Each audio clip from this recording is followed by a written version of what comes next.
Hey doc, you told me to do intermittent fasting, and the discipline that I have gained, and now that I have this habit after 3 months, I have gained the ability to do other habits and to learn some processes, some activities that I had no idea that I had that talent to do and execute. Doc, you simply told me to go on intermittent fasting. You simply told me to do a 2-day fast. And it was very tough. It was very tough to believe that I won't starve to death, or I won't lose muscle, or have my body go through a starvation process. Doc, it was so hard for me to believe that, because I have been brainwashed to believe that not eating food for an extended period is bad for my body. I've been trained to believe that from the media. But because I trust you, and because I know your credentials and your life experience, I went on this extended fast. And the habit that I have formed now allows me to respect myself, because I know that I am disciplined, and I know that I can do things that other people can't do. And most of all, the health benefits, the feeling, the groundedness, the sexual energy, the sex drive, the performance, the erection quality, the confidence, the ability to be so mentally focused and productive in the things that I love and the things that I prioritize has been so beneficial and so enlightening that now I am able to perform other habits, because I know that it takes 2 to 3 months. I know it takes time, but now that I need to learn a new language, or when I try to again go on NoFap, which is very hard for me to do, I know I can do it. I have that confidence, that belief in myself that I can do it. So thank you, Doc, for having faith in me and having the confidence in me that I needed to start my journey towards learning a new habit. That was what one of my one-on-one coaching clients told me about 6 months ago. You see, one thing that we always talk about, I talk about this in the Doc Testosterone YouTube channel, on Instagram, in videos like this, the truth videos, we talk about fasting, extended fasting. But what we fail to realize sometime, and I also want to apologize if I haven't covered this in detail previously, because it's very important. When you learn a certain habit, like fasting, there will be brain changes which are known as synaptic plasticity, neuroplasticity. And those brain changes may allow you to learn other habits very well. If you didn't already guess, this is part 2 of intermittent fasting, extended fasting, and how it relates to testosterone, how it relates to fat loss, and how it relates to your confidence and your sex performance. I covered a lot of things in part 1. In part 2, I want to finish what I left in part 1. And I started off with this story because this was a perfect example of a client of mine that realized that learning a habit reprograms and rewires the brain in such a way that we are able to learn other habits easily. Now, the primary example of this is language. Now, this has been shown over and over. People who have the ability to learn new languages are usually those that learned multiple languages in childhood. Me, for example, when I was a kid, I learned English, Urdu, Gujarati, and Hindi. Urdu and Hindi are very similar, but these are the 4 languages I knew. Then when I moved to Montreal, I had a very easy time learning French. Then when I moved to Colombia, I had a very easy time learning Spanish. And now that I'm in Stockholm, I'm learning Swedish. And my girlfriend tells me this, and her friends tell me this, that my accent is really good, and they're surprised by the way that I'm so confident in speaking Swedish. And I always thought to myself, why is that? Well, my brain has been programmed since childhood to learn new languages. Why? Because I put myself in the position to learn those habits. And learning a language is like a habit. Learning the grammar in the language, the pronunciation in the language, the way you express yourself, the tonality, the culture of that language. That is a perfect example, and we know this from dozens of neuroscience studies of language and linguistics. What hasn't been researched enough is how a habit like fasting, a habit like extended fasting, a habit that involves your actual biology, food, nutrition, how that can relate to the habit of overcoming porn addiction, or the habit of, if you want to approach a girl, that you're scared to approach a girl, or the habit of how to stand up to your fears, for example, talking to your parents about something honest, or how to have the habit of being true to yourself and being authentic with yourself and not lying to yourself. And what I have found in this particular client that I just talked about in the first story that I told you in this part 2, and other clients who have started doing intermittent fasting and have this discipline now of doing this extended fast, what I believe from my experience and the experience of my students is that now that you do a habit that is so in your core, it touches you to the core, right? When I started doing my fasting, my extended fasting back in Strength Camp, and I covered all that in part 1, I developed this discipline and this confidence to actually be able to do something so new that is so difficult for most people. And so now when I undergo a habit change in my brain, I already have the confidence to do that. And the reason I'm telling you this is because a lot of people don't have the motivation, don't have the inspiration to start fasting. You're scared of doing a 24-hour fast. Well, don't be scared. It's easy.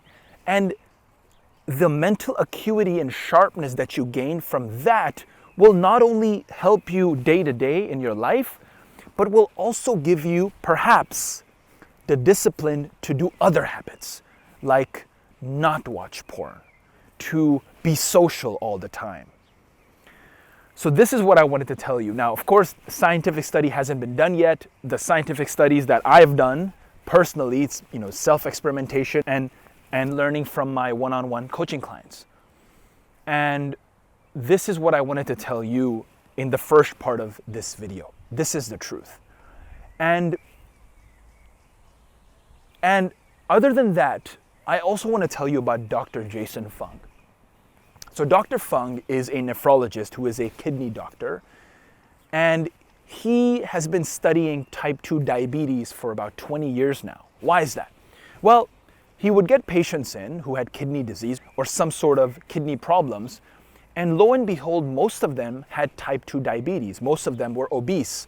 Most of them had this thing known as insulin resistance. And I covered a little bit of the science in part 1. I'm going to cover it again here real quick. If you have insulin resistance, that means when there is a rise of insulin in your body, your cells are resistant to it. So the glucose that is in your blood, what is supposed to happen is when you get a rise in insulin, because let's say you eat carbohydrates or you eat some sort of sugary food or other foods that don't have carbohydrates, can also have a peak in insulin. Of course, like when you eat meat, there's a rise in insulin. A lot of people don't realize that. It's not just from carbs that you get a rise in insulin. But the reason that you get this rise is because there are transporters of glucose that take that glucose inside the cell so it can actually be used for energy, for calories, for being focused and productive and having good sex and having confidence and breathing and exercising and sleeping. All of these require calories. But when your cells develop insulin resistance, when your body develops insulin resistance, it's resistant to that insulin spike. And a lot of people with diabetes have that. And I don't want you to get diabetes one day. I don't want you to even have any signs of diabetes. We want to overcome all this through diet, exercise, mental acuity, herbs, being confident, having a tribe, being social, all of these things are involved in masculinity. Now, what Jason Fung teaches us is that when you develop and execute and add a fasting regimen to your diet, you will start reversing the symptoms and whatever corresponds, whatever signs and whatever manifestations you have of type 2 diabetes. You will start reversing that and start becoming healthy again. You will start reversing your obesity. You will start reversing your fat gain. You will start reversing your mental fogginess or whatever is happening. You will start reversing your erectile dysfunction, your premature ejaculation. All of these things can happen if you add just one thing to your diet regimen, and that is fasting. But you're scared that your body's gonna lose muscle. Your body's gonna burn protein or burn muscle. That your body will enter a starvation mode where your hormones will get depleted and destroyed. Bullshit myth. Let's shatter that. Your body has a lot of fat storage, a lot of fat stores. Those fat cells have to be used first if you start fasting. So let's say you go on a 3-day fast, or I did a 112-hour fast. I didn't lose any muscle. I didn't lose any protein. That's crap. What happened is, first of all, my body was depleted of glycogen. Glycogen stores were depleted. Now, if you want to know more about glycogen, I covered it all in part 1. Then, once glycogen is depleted, my body starts burning fat. And of course, water is depleted too from the body, from the muscles. So your muscles might appear a little bit smaller, a little bit less big. It's because the water is gone. Yeah, of course that's going to happen. Especially if you've been taking creatine for the last 2 decades, like a lot of you have been. Creatine retains water in your muscles. That's why you appear big even if you're not. But then if you're not taking creatine, that water will be depleted even more. And what's going to happen? You're going to appear a little bit smaller. But that's water that's going from your body, not muscle. Then you start losing fat. Because now fat cells are being burned, your fat stores are being used for energy. That's good. That's not bad. And Jason Fung teaches us all this. He has a book called The Complete Guide to Fasting, The Obesity Code. Now he has a recent book on diabetes specifically. And so when I went on a 112-hour fast, I had a lot of fat loss. I mean, I saw a fucking six-pack in my body without even flexing. That's amazing, because usually I have to flex a little bit for my six-pack. And now I didn't have to flex because the fat was gone, the bloating was gone, the inflammation was gone, and that's what's going to happen through fasting. Your body will not enter a starvation mode. That's also a myth. Now, if you don't eat for 30 days, like one of my friends, he didn't eat for 30 days, went on a water fast for 30 days, a worm came out of his ass. Like when he was shitting, a worm came out. An actual worm was living in his intestine. That's how bad his diet was. Now, he's my friend. He's not a client of mine, but I give him advice from time to time. But this guy lost muscle. He looked pretty weak, pretty much like a skeleton. But that's 30 days of not eating, not from 4 days or 5 days. That's why Jason Fung right away tells his diabetes patients, go on a 5-day fast. This guy's been studying diabetes, fat loss, fasting for more than 2 decades. And he always says and tells in his YouTube videos and his books that fasting is the one thing, one concept that all the religions don't fight over. You look at Buddhism. Buddhism's not a religion per se, but if you look at Buddhism, a way of life, you look at Islam, you look at Christianity, Judaism, Hinduism, you look at any religion, there's always fasting. So if we've been doing fasting for thousands of years, or even before thousands of years, and we're going to get into evolutionary psychology very soon because that's a big part of why I fast, then there must be something in it. I'm just inviting you, and I'm going to get to the challenge very soon. I'm just inviting you to start fasting and see how it is for your body. See how much fat you're burning. Just see how happy you are from the inside, how glad you feel, how much fat you're losing, how much tonality you have, how much tone you have in your abs. Just try it out. That's all. The next thing I want to get to is evolutionary psychology. Now look, man. The paleo diet and the Paleolithic and caveman, we always talk about this shit, right? Did our caveman ancestors eat vegetables and fruits, or did they eat meat? Or did we have access to food? And look, I don't fucking know. Nobody knows. Yeah, we study fossils and we do this sciencey stuff, but a lot of that is just bro science, right? Our ancestors ate a lot of meat and they cooked it.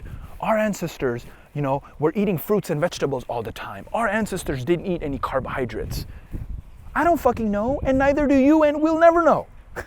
I mean, we might know through some genius science later, in our life, and decades from now, I don't know, centuries from now, millennia from now. But right now, we don't really know what the optimal diet was for our caveman ancestors. But I'm going to use a little bit of logic, not science, but just some simple logic. Back in the day, we did not have farming, right? Farming just started about 12,000 years ago in the Pleistocene epoch. That's when we started agriculture, when humans started doing this farming and raising animals and plants in farms and fields and stuff. Now that's a fact. Before that, we can assume, just through logic, that we were walking, we had tribes. I mean, there's tribes right now on Earth that scientists go and study, and they see that. These tribes hunt. They don't always have food available. Sometimes they don't eat for days. This is stuff that's happening right now. Like in Africa and in the Amazon, like these things are happening. So from that research and from just logic, our ancestors probably didn't eat 7 times a fucking day, like some asshole bodybuilder dumbasses will tell you. Your body and my body is not designed to eat 7 times a day. Does that even make any sense? Can you imagine, just through logic, a caveman ancestor eating 7 times a day? I mean, when you study these tribes on Earth today, like go look at the studies of the Piraha. I read this in the, what was that book? The 48 Laws of Power and Mastery. Talked about this tribe, the Piraha. Robert Greene talked about it. They're not eating 7 times a day. They have to go hunt for their food, and they're not hunting cows. They might be hunting a rabbit or some worms. Most of the countries in the world eat worms for protein. Insects, caterpillars and things like that. So, through logic, what I figured out in my life and why I try fasting is that our ancestors probably ate just a few times a week. They weren't bodybuilders and taking steroids and had these big fucking muscles. No, they had lean bodies, 6-pack type bodies. And I know that now in life, in which I'm lean and strong and have this circulation in my sexual organs, and I can thrust like a fucking maniac and have my adductors muscle very mobile. And I talked about all this in the exercise truth, so go watch that if you haven't seen so already. How to activate your sex muscles and how to exercise so you have a great sex life. Caveman ancestors were probably this way, and I want to live my life that way. Why? Evolutionary psychology, evolutionary biology tells us this. Our bodies haven't really evolved. Our brains have definitely not evolved, right? And that's why we are all addicted to porn. I was, thank God, not anymore, but you probably are, and a lot of my one-on-one coaching clients are. So, if our bodies and brains haven't evolved, but our culture has, and it's giving us these weird things like porn stimuli and sugary foods and processed foods, we probably need to fast and detox our bodies once in a while. And intermittent fasting, what I've had all of my clients do, every single fucking client does this. And a lot of students do this. A lot of YouTube watchers do this. A lot of Instagram followers do this. You probably do this already. If not, you're going to do it. I'm going to get to the challenge very soon. You have to do what your body is designed to do. And I fully believe from my experience, from what the science shows us, and from what my clients have seen in their lives of gaining muscle, losing fat, becoming more confident, overcoming fears, and above all, becoming sexual animals. Really, really performing in bed and being grounded at the same time and relaxed and in a meditative, mindful state at the same time. All of those things are happening. And a few of my clients, especially the story I told you in the beginning, have been able to overcome porn addiction because they started fasting. They saw what is happening. You're going to see this. You're going to see what's happening in your body when you start fasting. And you're going to love to see that so much. You're going to love to see your six-pack abs so much. Then you're going to have to eat healthy. Because now you've seen what's possible. You're going to have to go exercise because now you've seen what's possible. And you don't want to ruin what you learned and what you executed and how you improved yourself through exercise. You don't want to ruin that by eating cake every day or by just giving into temptation of porn and of listening to what society's telling us and making us less masculine. You don't want to do that. And now for the challenge. Do a 24-hour fast. Do it and then report it right after you're done. At that 24th hour, report how you felt during those 24 hours. And even during the 24 hours, the 16th hour, the 18th hour, if you want to do quick reports, report that in our Facebook group, the Testosterone Truth Official. That's what I want you to do. Learn from my one-on-one coaching clients. Learn from me.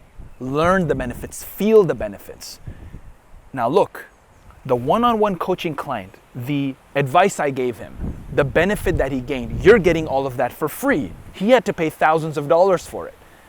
And I'm giving this to you for free. Once you do that, you will start not just feeling good and losing fat and becoming more masculine and higher testosterone. You're not going to just feel that confidence, but you're going to be able to rewire your brain, at least start the rewiring of your brain. That's why I want you to do this challenge. Gain that discipline, man. Really, really gain that ability to control your own mind. Control your own body. Don't give in. Let your brain get rewired just in this small way, just in this small spark. Because once it does, you will be able to overcome other addictions. Give it this discipline. Give yourself this control. Fuck that, man. Don't give in to that food. Don't give in to that sugar.